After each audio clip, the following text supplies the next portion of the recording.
સુરતમાં પણ એરપોર્ટ પર મુસાફરોએ હોબાળો મચાવ્યો। ઇન્ડિગોની ફ્લાઇટ રદ થતાં મુસાફરો અટવાયા। મુસાફરોએ વિડીયો બનાવીને વાયરલ કર્યો। સ્ટાફ અને મુસાફરો વચ્ચે રકઝકનો વિડીયો પણ વાયરલ થયો છે। તો દિલ્હી બાદ સુરતની પણ ઘટના કે જ્યાં એરપોર્ટ પર મુસાફરો દ્વારા હોબાળો મચાવવામાં આવ્યો, કારણ કે ઇન્ડિગોની ફ્લાઇટ રદ થઈ ગઈ અને મુસાફરોના પોતાના કામ અટવાયા, કારણ કે તેઓ નક્કી કરેલ સ્થાને ન પહોંચી શક્યા અને તેને કારણે ઉહાપો જોવા મળ્યો હતો। તો ઇન્ડિગોની દેશભરની ફ્લાઇટમાં અત્યારે તકલીફ ચાલી રહી છે, ડિલે થઈ રહી છે, સર્વર ડાઉન હોવાનું કારણ આપવામાં આવે છે અને એટલે દિલ્હી હોય કે સુરત, તમામ જગ્યાએ મુસાફરોએ હોબાળો મચાવ્યો છે। સર્વિસને લઈને બૂમો પડી રહી છે।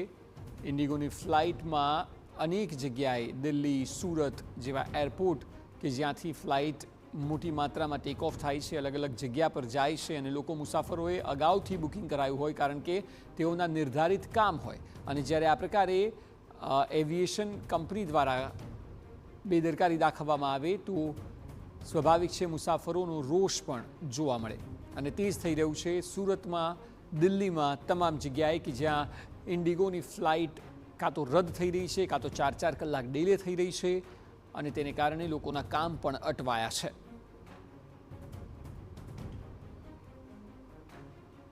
તો બે દ્રશ્યો જેમાં દિલ્હી અને સુરતના એરપોર્ટના જોવા મળી રહ્યા છે કે જ્યાં ઇન્ડિગોના બેદરકારીને લીધે મુસાફરો હેરાન થયા છે।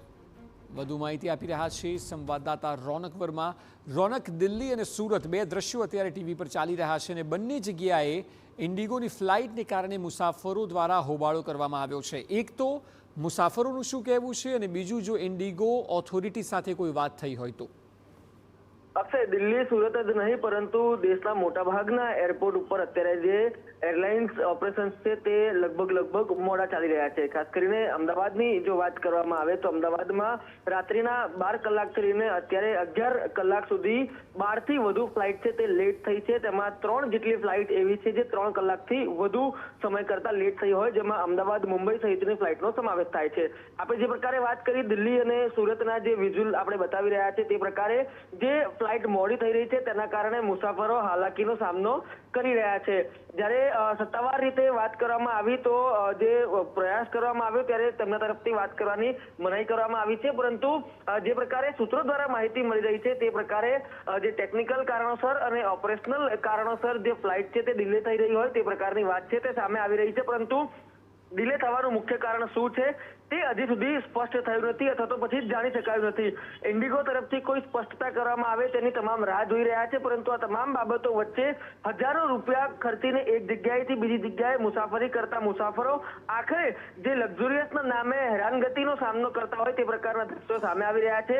એરપોર્ટ પર છેલ્લા સમયે જ્યારે તેઓ વિમાનમાં પ્રવેશ કરતા હોય તે પહેલા તેમને કહેવામાં આવે છે કે આ ફ્લાઇટ ડિલે છે અથવા તો પછી ફ્લાઇટને રદ કરી દેવામાં આવી છે। તેના કારણે એક જગ્યાએથી બીજી જગ્યાએ મુસાફરી કરતા જે મુસાફરો છે તેમને હાલાકીનો સામનો કરવાનો વારો આવ્યો છે।